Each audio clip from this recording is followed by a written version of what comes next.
the citizen making of law and oversight. So that opportunity will be taken to assess, to protect what Turkana is, because people have been hearing of Turkana, reading in the newspapers, seeing on the TVs what the Turkana it is. So, as a representative of this area as a Senate, everything in the Senate is well prepared. We are ready. The ground is very ready for the Senate. In terms of facilities, accommodation, halls for trainings, they are very ready.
Good afternoon. You are in time for the Lunchtime News. A very warm welcome to the broadcast. My name is Irene Mchuma Odem. On sign language interpretation, we have Lensa Odingo. Let's interact on all our social media platforms at KBC Channel 1. This Senate Mashinani is in the county of Turkana. We'll be crossing over live in a brief, but for now, our top focus this afternoon, 12 suspects linked to the disappearance of over 160 million shillings belonging to the National Intelligence Services, Jiwa Sacco, will be charged individually with 223 counts. The suspects who were arrested over the weekend were arraigned at Kahawa Courts in Kiambu before Senior Principal Magistrate Boaz Ombewa. On Monday, the defense lead counsel, Dunstan Omari, had faulted the Office of the Director of Public Prosecution for preferring 223 charges against the suspects, terming the charges as bulky and unjustified. Omari, in his submissions, pledged to write to the newly sworn DPP to request for a review of the charge sheet.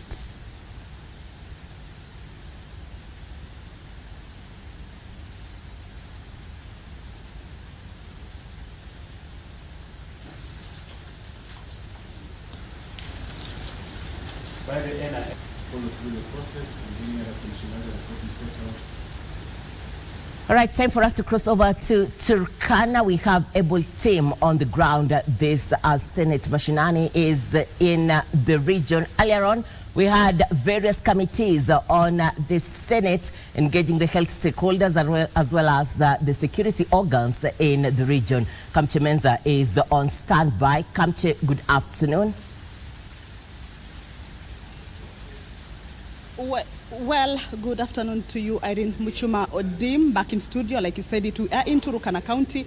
Where I am exactly is at the TVET Center in Turkana, where right behind me is the National Senate Health Committee that is meeting various stakeholders to debate on two very crucial bills. The first bill is on facility improvement financing bill 2023, and the other one is primary health care bill 2023. But the issues around this particular bill have brought on board various stakeholders from the national government, from the county government as well, from various unions as well as international partners. But without me preempting a lot, allow me to invite the chair of this particular committee, that is Uasin Gishu Senator Honorable Jackson Mandago, to actually expound on this particular bill. You are now debating the facilities improving financing bill 2023. What exactly is it and how will it exactly benefit the Mwananchi? Thank you very much. First and foremost, let me say that the Facility Improvement Financing Bill is a critical bill that is an enabling legislation for the rollout of UHC. This bill is going to enable facilities at the lowest level, at level 1, to be able to retain funds collected at facilities and also utilize funds that have been directed to those facilities at the facility level. As opposed to what has been happening in the past, funds would be collected in counties, health facilities, even at level 1, and therefore that money would then end up at the county revenue account, and you would only requisition through the county budget. Now, for us to be able to roll out UHC, we need provisions to make sure that whenever the service is required or whenever there is shortage or there's an urgent procurement that needs to be done at the facility level, then some resources should be available at the facility level. Now, it's not just about the resources going to be available at the facility level. It's also about how is that or those resources going to be managed and accounted for. So the bill is providing a very broad perspective of how the resources can be raised, collected, utilized, and accounted for. And for the whole purpose is to make sure that our facilities are not lacking. Wherever they need small procurements, they should be able to do at the facility level. There's an issue that NHIF representative spoke about, that is the CEO, on matters of there are disbursements that are being down to counties already, but there is no utilization, indicating or rather citing Nakuru County as having done the highest utilization at 69%. What exactly does it mean? Does it mean that other counties do not know that there's such kind of a disbursement? Not really. I think the example the CEO is talking about is that what Nakuru County has been able to do is accredit most of their facilities. What it means for other counties is that they are offering services that NHI would otherwise have reimbursed. But because their facilities are not accredited, then there is no mechanism to claim for that money. So what should counties then do in the first instance? They must make sure that all their county health facilities are accredited. Now, once they are accredited, when they give those services like maternity, then they are able to access the reimbursements from Linda Mama. When they offer services that are NHIF catered for, then they can claim for reimbursements from NHIF. So without accrediting the facilities, you cannot have a mechanism of getting the reimbursements from NHIF. Is it in the bill? It is now in the bill. All public facilities will be accredited, and that will now enable the rollout of UHC. So you see, why we are doing national legislation to enable UHC is so that we have a uniformed approach, not leaving any county behind. You know, it's now not going to be optional whether county facilities are going to be accredited or not. They are going to be accredited automatically because of this law. In terms of provision of service, no county or facility will be offering less than the minimum that will have been prescribed in the package. And that means, for the first time in this country, Kenyans will be able to access a certain level of service uniformly across, because we are talking about equity, we are talking about access, affordability. So the purposes of all these bills is to create an enabling environment and facilitate that equal access to healthcare. Thank you so much, Chair. I will engage you for more shortly, but for now, allow me to hand this particular broadcast to our anchor in the studio, Irene Muchuma Odim, if you can hear me. Of course, we'll be making a comprehensive report to inform our viewers later in the day. Back to you in studio, Irene. Thank you, Kamche Menza in the county of Turkana. This Senate Mashinani is in the region addressing various concerns in the area. In other news, this afternoon, an association of human rights defenders under the umbrella of Okoa Uchumi have threatened to mobilize Kenyans to the streets if the Social Health Insurance Bill 2023 is adopted by Parliament. The group says the adoption of the bill would spell doom for the country, as most Kenyans were still reeling under the pressure of heavy taxation and the high cost of living. It proposes for the broadening of the tax base instead of resorting to over-taxation. It further proposes the renewal of the war against proliferation of illicit money, which they argue robs governments of revenue. Proposal to have a mandatory 2.75% monthly contribution from the employees' basic salaries for the health scheme is excessive and will further strain the taxpayer. Oko Uchumi Coalition survey done between May 19th to June 6th showed 77% of Kenyans do not support the proposed NHIF deductions. And in the event that does not work, because again, if you go to the chapter on judiciary, the constitution is also very clear about the judicial authority is derived for the people of Kenya. And we have also seen situations whereby courts are also making very, unprogressive decisions on matters of public interest. So, in the interest also that does not work with the courts, we'll also go to the sovereign power. And that's why we have been working with Olad and others, try to mobilize people. And we tried that when the discussion on the finance bill were happening. We tried to mobilize people because they have the ultimate authority, they have the residual power and authority to make a decision.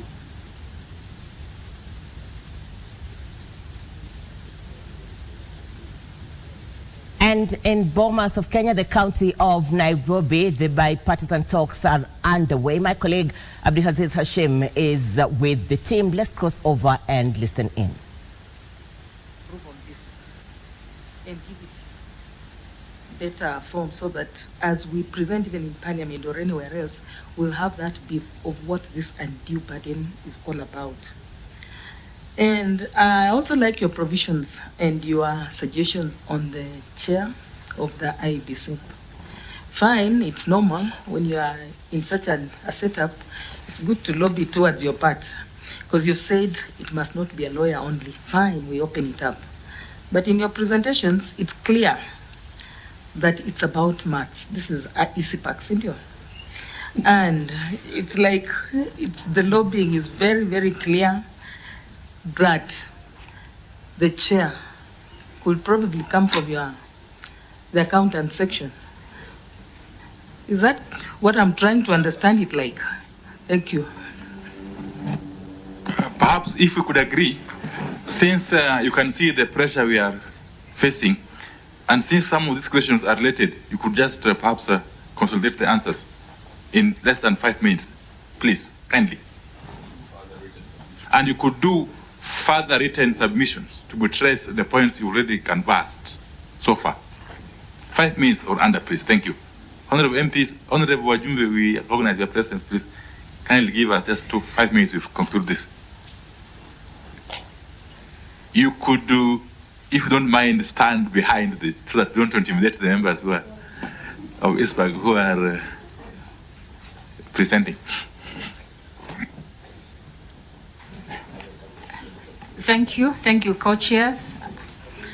In the interest of time, 3 members will undertake all these questions. The first question by Honorable Wamalwa, that is on taxation. Just proceed. Don't even start. That is on taxation and cost of living. That will be addressed by FCPA Hesbon. FCPA Hesbon will also address the question from Honorable Mianzi on debt status in the nation. I wish you could just allow them to proceed without highlighting who is doing what. Okay. Yeah. Thank you. Thank you, John Chairs. I think on the issue of cost of living, allow me to state this way, that the problem begins from the budgeting phase. If you budget to spend 3.5 trillion against a tax collection of 2 trillion, it follows that you must borrow the difference to finance the budget. So our proposal, and this we've shared with the National Treasury before, we should not just look at the income side of the budget, but also look at the expenditure side of the budget and glean through it so that we do real zero-based budget, so that we don't just regurgitate what was there the previous year. That way we eliminate certain wastages within the system. The second issue around this is corruption, and I'm glad one of your members has mentioned. If you buy power today through independent power producers, you are probably doing 100 shillings plus, while KenGen, which is a public utility, will generate power for you at 8 shillings or thereabout. The rest is subsidized. So we have to crack the whip, because all this goes towards the cost of living, all this goes towards the challenges that the mwananchi is facing. The other issue is about taxation. As it is now, 16% of our GDP is our tax collection. The average that is recommended for an economy like ours and within the OECD countries is up to 25%. So technically there is room for more tax collection, but how that burden is spread is the challenge that then we need to address in terms of ensuring equity and fairness as far as matters taxes is concerned, and therefore that would solve the question we are dealing with. The final comment I want to make is on the issue of subsidy, either for consumption or production. Subsidy for production is better any day, but ultimately there are certain underlying issues that we must also confront, and that's the big issue around corruption. If we're able to eliminate corruption around the subsidy on production, the benefit then translates to mwananchi. But when things are so bad like they are now, the bipartisan talks underway at the Bomas of Kenya in the county of Nairobi. My colleague Abdihaziz Hashim is on that bit. Be sure to catch up with him in our subsequent bulletins. Now we cross over to Nyamira. A motion seeking the removal of the area governor Amos Nyaribo from office is expected to be tabled in the county assembly this afternoon, despite attempts to reconcile him and the MCAs. 24 out of the 34 members of the county assembly have signed the impeachment motion, setting the stage for a political showdown between the governor and the ward representatives. The MCAs are accusing Governor Nyaribo of laxity in the execution of his duties, underperformance and poor leadership. For the motion to sail through, at least 23 MCAs have to support the impeachment motion on the floor of the assembly, which will in turn be submitted to the Senate for action. Senate will then either form a committee of 11 members to probe the governor or try him through plenary.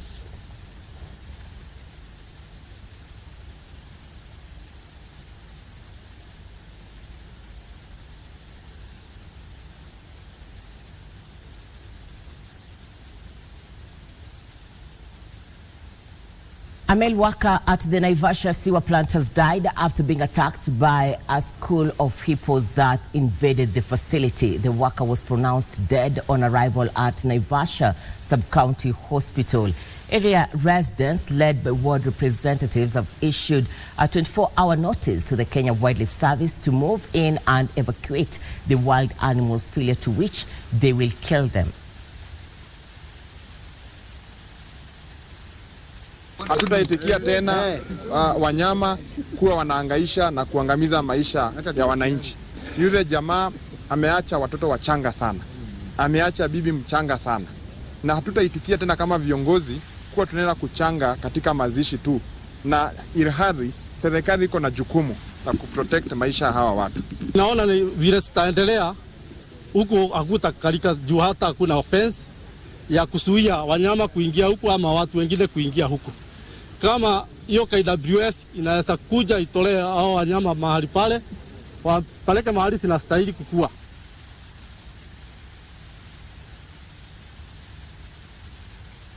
Police in Laikipia North are pursuing armed bandits believed to be behind the theft of over 400 heads of livestock in Kimanju Ranch over the weekend. The bandits attacked the home of Ibrahim Mohammed in a well-executed plan when they laid blocks to prevent response from police officers in Kimanju Police Station, driving the animals towards Isiolo and Samburu counties.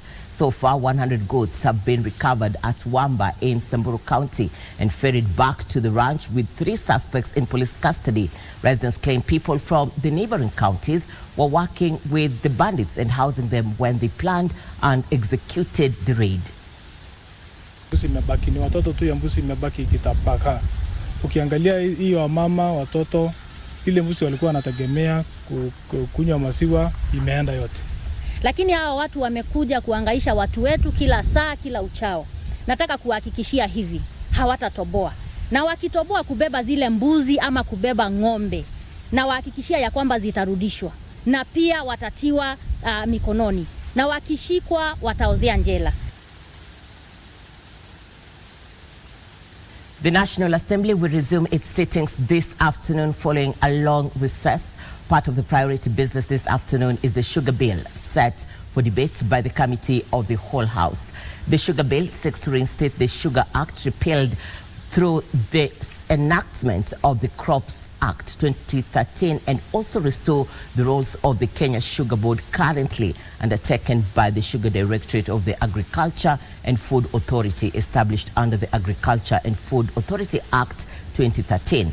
The House will also deal with the Tribunal's bill, which will be tabled for first reading and proposes to reform the tribunal system in Kenya by rationalizing and regulating the administration and functions of tribunals. The bill, if adopted, will also see the establishing of tribunal registry and provide for the structure, membership and administration of tribunals.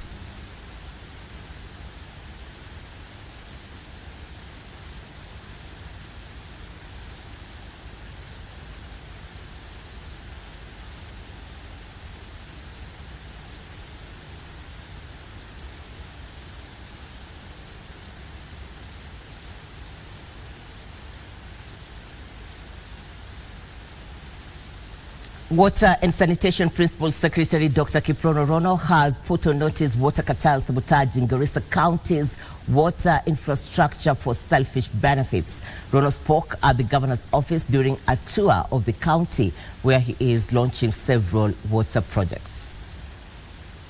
The Water Police Unit has been launched in Garissa County to deal with unscrupulous individuals interrupting the continuous water supply to the residents.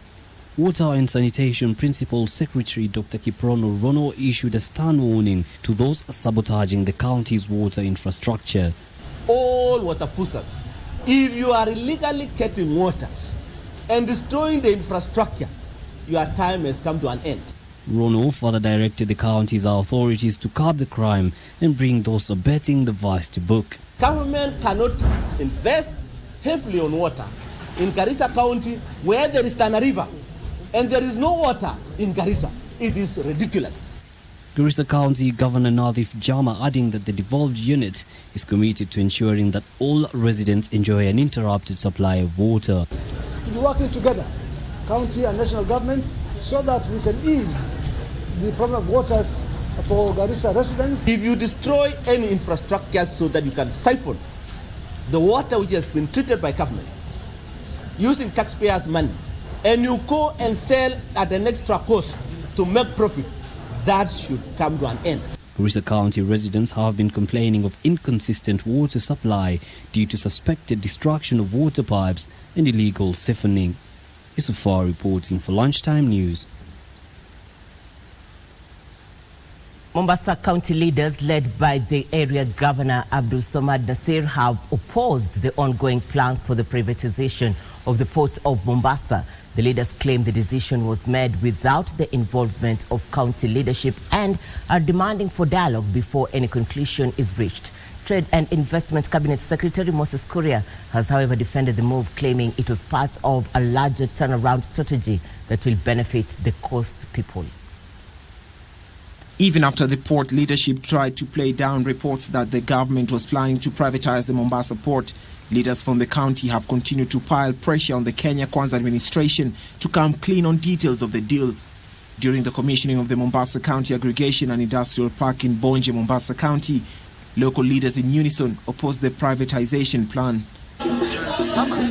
Led by Mombasa Governor Abdul Samad Nasir, the leaders reiterated the port plays a very crucial role in the region, and as such the government should have consulted local leaders. We will not be part and parcel of a conversation that the people of Mombasa have been sidelined in a natural resource that the people of Mombasa and Kenya in general believe and they can see. Fanya ubinafsishaji wa poti yetu ya Mombasa bila kuhusisha watu wa Mombasa.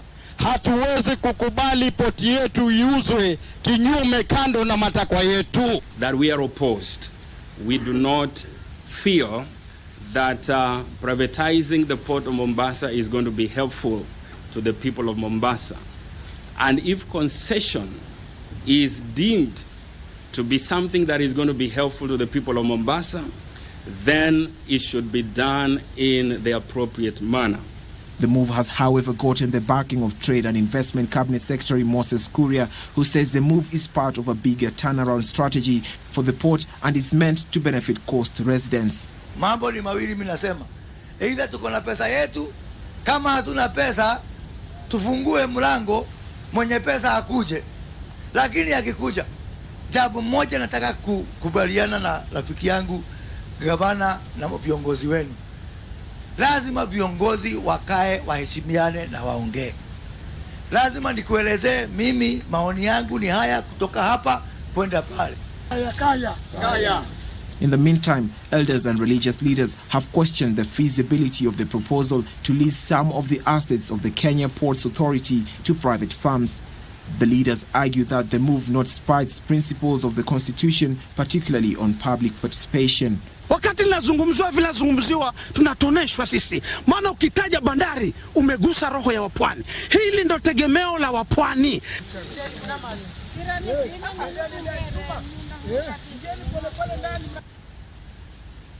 Kidney patients at Malindi Sub-County Hospital are pleading for aid after the renal facility collapsed. Only 1 out of the 5 dialysis machines is operational, serving more than 40 patients. Representatives of the patients who spoke to journalists in Malindi town urged the Kilifi County government to address the issue immediately in order to save lives.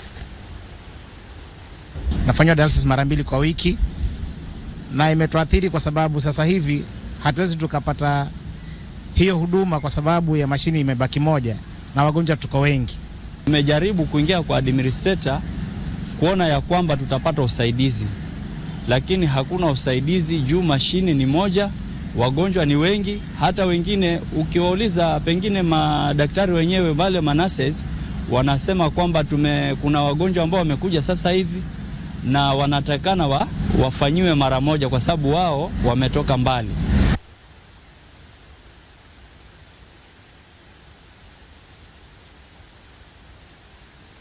Right, the Nairobi International Trade Fair is underway in the county, and we have a team from our newsroom right now. Trevor Ngendo is joining us live from Jamhuri grounds. Trevor, good afternoon.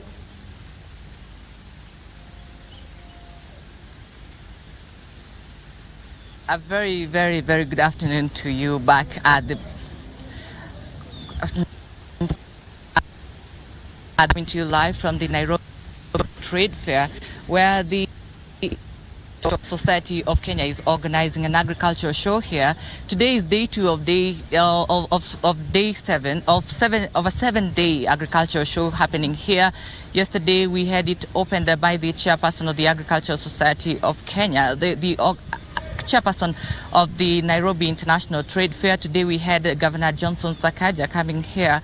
He has held the exhibitions happening here, especially at the Nairobi City Council Exhibition Center. We are currently, today is Livestock Day, and we are currently at the Livestock Center here. I'd love my camera person to kindly just slowly pan around. We have some very majestic bulls on that side. If we can see that, I don't know whether you can allow us to see the bulls outside there.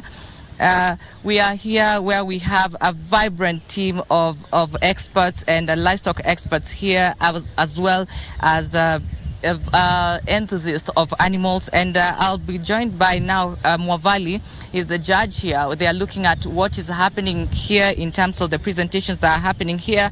It's a unique opportunity to delve into the world of livestock farming, where tradition meets innovation.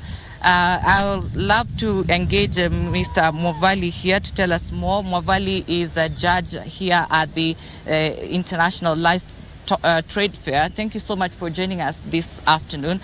Kindly tell us more of what is happening here. We can see very big bulls here. Tell us what they are called and more about it. Begin by introducing yourself kindly. Thank you very much. My name is Hadfos Mwavali. I'm a livestock judge here at the Nairobi International Show. I'm joined with my colleagues here. I'm Kenyan, and I have 2 colleagues from South Africa, Mr. John and Miss Annette. What we are basically doing is actually judging of this livestock. These are steers. Basically, they are from 1 year up to about 5 years, and they are presented to us by most of our partners. That is Kenya Seed Company. We have Japata ADC, and we have Sabwani ADC, and some others. So what we are doing here is that we are judging these animals based on what they have put on in terms of muscles. So these are animals that are destined for high-end butcheries, and therefore they are supposed to be lean meat, and are supposed to be not old animals. So we've been judging them to be able to get the first, second, and third categories of, and have the champion.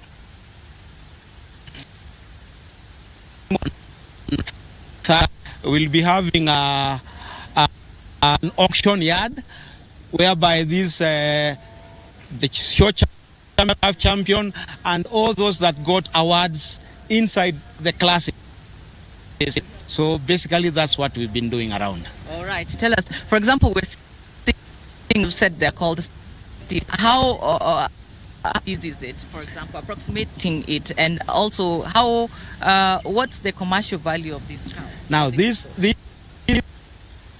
steers, they were castrated early in life, and they between 400 to 600 kilos live weight. So they will be sold on the kilo they have been put on with feedlots in the ADC or Kenya Seed Company. For example, this one on the screen right now, how old could it be, for example? Now this one on the screen is very young, years, and it's weighing roughly 500 kg. So if you're to auction it, for example, or just the value, how much would that cost? Now that cost will be calculated basing on the kilos animal will have and the commercial value of which may be 2,000 shillings times the number of kilos the animal is weighing. That would bring it roughly about 400,000 shillings. 400,000 for one steer? Yes. Wow, interesting. So tell us more. There will be a show champion. And a sub-champion. What qualifies it to be a show champion? Champion, we have to get classes. They are class 1 maybe for Boran, then class 2 for the same Boran. The ones that will get number 2, they will now compete all of them in one class to be able to get the show champion. Yes. Say, for example, if I am to decide to venture into this kind of farming, livestock keeping,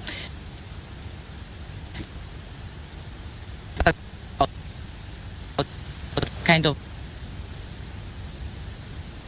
health, so you are supposed to the animals mouth disease and maybe blunt racks and so forth. And then what will be important is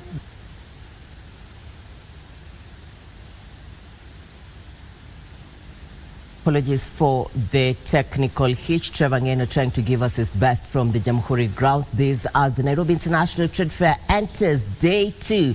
It's a showcase of various products. We're watching the Lunchtime News. We are taking our first commercial break. We'll be back with more. Stay with us.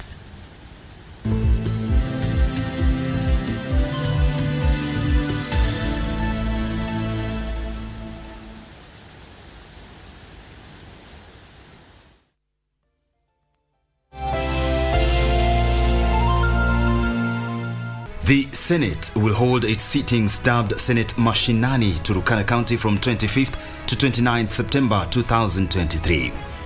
This is in line with Article 126 of the Constitution that allows a sitting of either House of Parliament to be held at any place within Kenya and at any time that the House appoints.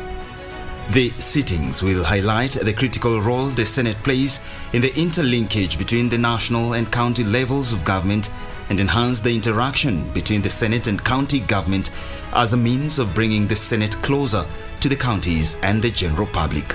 The sittings will promote the role and work of the Senate and enhance public awareness regarding the business of the Senate and Parliament in general. Senate Mashinani will also highlight existing and new opportunities in the legislative process besides developing capacity and strengthening partnership at the county level of government.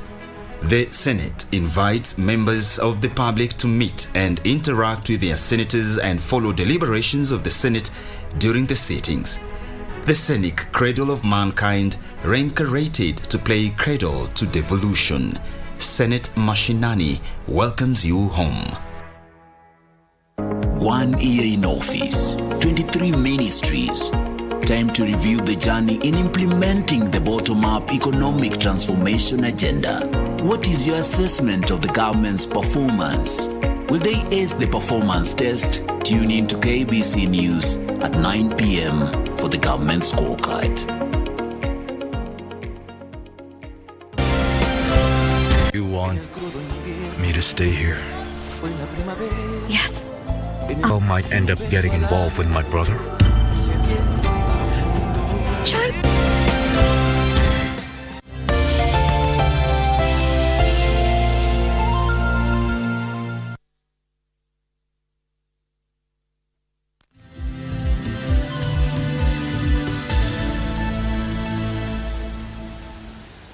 Glad you're watching the Lunchtime News. Welcome back.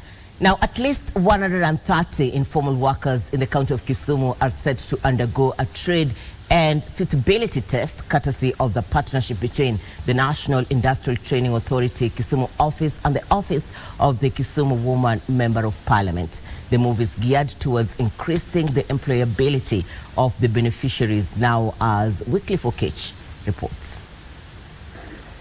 According to the National Industrial Training Authority, efforts by informal workers in the country to secure government tenders have been inhibited largely by a lack of certification to ascertain their credentials.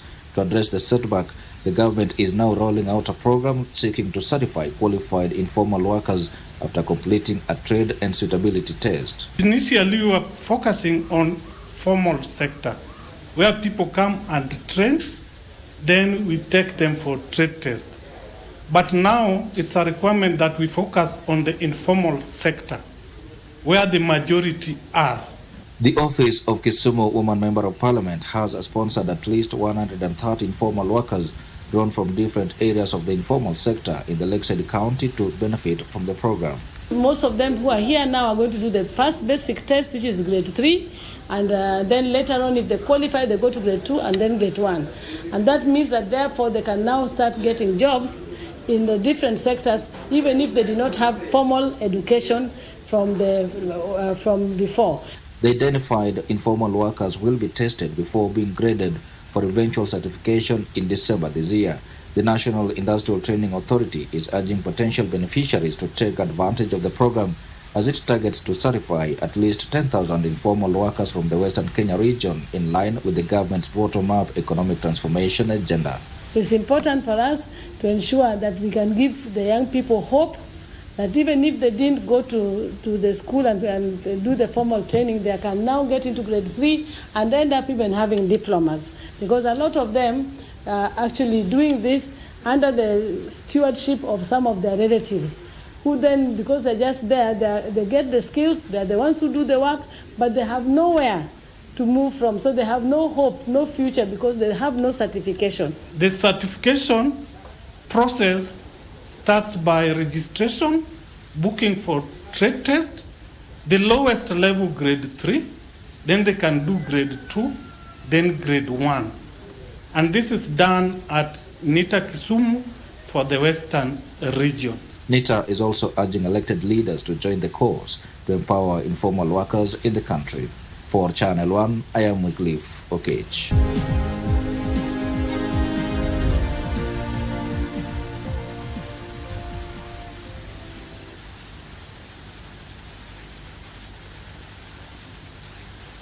Thank you for staying with us. Time for business news. Telecommunication and broadcasting companies should tap existing high-speed internet and tower infrastructure by power firms to deepen service delivery.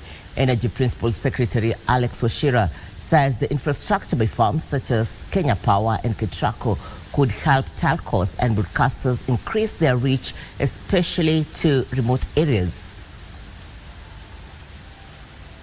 the State Department for Energy encourages KETRACO to go full throttle by entering viable partnership to fill this void for the good of all Kenyans and the global communities. To this end, convergence of services allows for KETRACO's infrastructure to be leveraged by the telcos. You run KETRACO as a business entity, and that way now you can be able to easily win off the exchequer. People listen to radios when they're driving their cars, and this is where you actually come in to ensure that you're able to have your clients listening to your broadcast wherever they are driving. There's a lot of benefit, as Dr. Kimando said. One of them is that there'll be saving in terms of cost on both sides. One, definitely for you don't have to put new infrastructure, because I know it costs a lot of money to put your base stations and to put the towers that need to be put in place. So that's a benefit to you, reduced cost. Again, KETRACO benefits by having these additional funds. Deputy President Rigathi Gachagua has said the government will not back down until cartels and brokers are kicked out of the coffee value chain. The DP, who convened a high-level consultative meeting on coffee subsector reforms, said the government will not yield to pressure from cartels who are fighting back to continue dominating the subsector at the expense of the farmer. The government has been on an onslaught against cartels in the coffee sector, who rake in millions as the farmer makes paltry earnings. The high-level consultative meeting convened by the Deputy President included Head of Public Service Felix Koskei, Cooperatives Cabinet Secretary Simon Chelugui, among other leaders. Coffee reforms, tea reforms, milk reforms was a part of our election manifesto. Nobody can stop us from having these reforms. President and I are willing to pay the political price. Good things don't come easily. This journey is not for the faint-hearted. Gachagua highlighted pending legislative changes while also calling members of the parliament to expedite the legislative process. He also expressed the government's willingness to work with millers if they provide equitable compensation to coffee farmers. If as a government we give in, then what will the farmers do? They will just approve this coffee, I can tell you. And they are telling me, kama hii kitu mutashindwa, wacha tungoe kahawa tujaribu macadamia ama avocado. But what will happen to the country in terms of foreign exchange? Let us not give in to pressure from the cartels. Gachagua also explained that President William Ruto was keen to reform key agricultural subsectors, including coffee, in line with Kenya Kwanza's plan.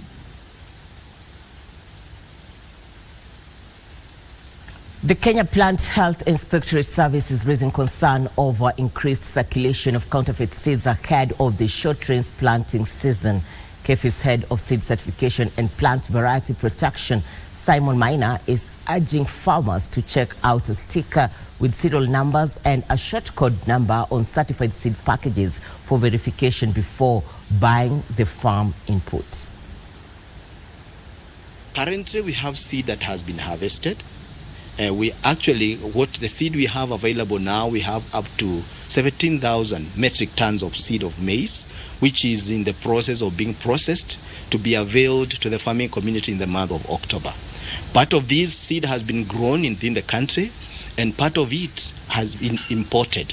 And so what we are saying is that at KEFIS, we are fast-tracking the processes. We are available. We are availing our staff to work even over the weekends to support the seed companies, so that that seed will be available in the month of October. We have a very elaborate label that is tamper-proof. It's actually supposed to be tear-proof. That label, it has KEFI's details, and it even have KEFI's contacts. If a farmer has any doubts, we want to encourage them to reach out to KEFI's. And therefore, farmers should ensure they don't buy any seed that doesn't have KEFI's labels. Lack of knowledge on money management skills is slowing down the uptake of SACCO products. The African Confederation of Cooperative Savings and Credit Associations has committed to strengthening the SACCO movement in Africa through knowledge exchange programs aimed at educating savers on financial literacy. Nduta Mukami with the details.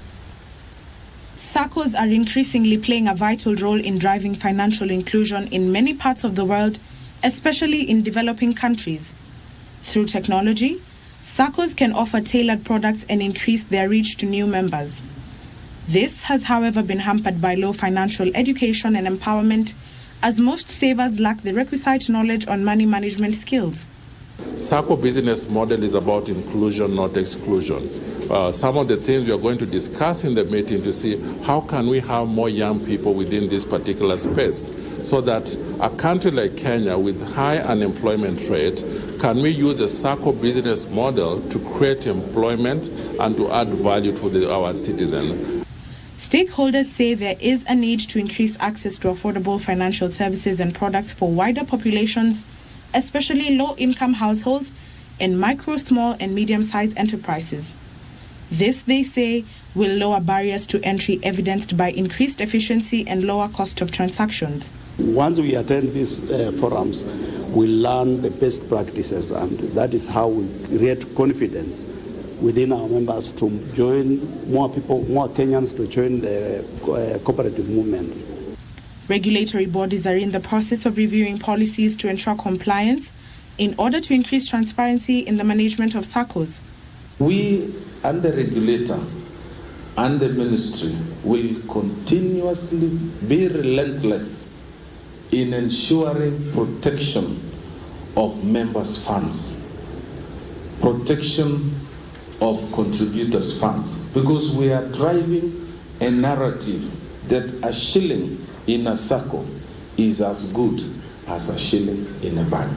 The move comes ahead of the annual Savings and Credit Cooperatives Association 2023 SACCA Congress, slated for mid-October in Botswana, that aims to promote collaboration, share best practices, and address common challenges facing SACCOs in the continent.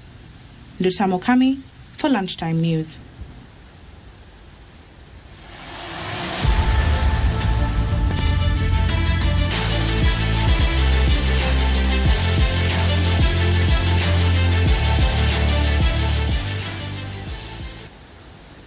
In sports, the national women's soccer team Harambee Starlets will face Cameroon this afternoon in the second leg match of the 2024 Women's Africa Cup of Nations qualifiers.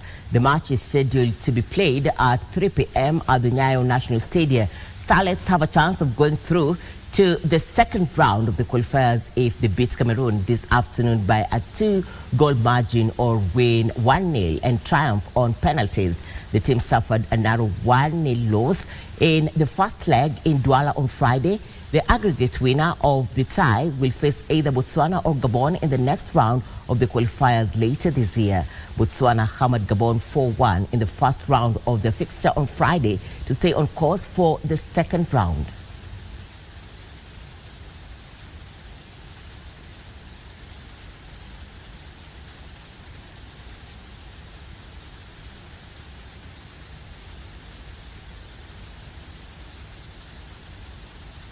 Defending champions Manchester United has been boosted after Mason Mount and Harry Maguire were declared fit for tonight's Carabao Cup match against Crystal Palace. In another match, Wolves will play Ipswich Town at Portman Road.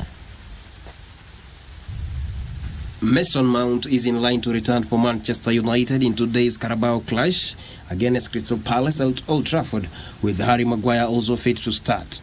Aaron Wan-Bissaka, Luke Shaw, Kobe Mainoo, Tyrell Malacia and Amad Diallo will be unavailable due to injuries, while Sancho and Anthony will be out due to off-field issues.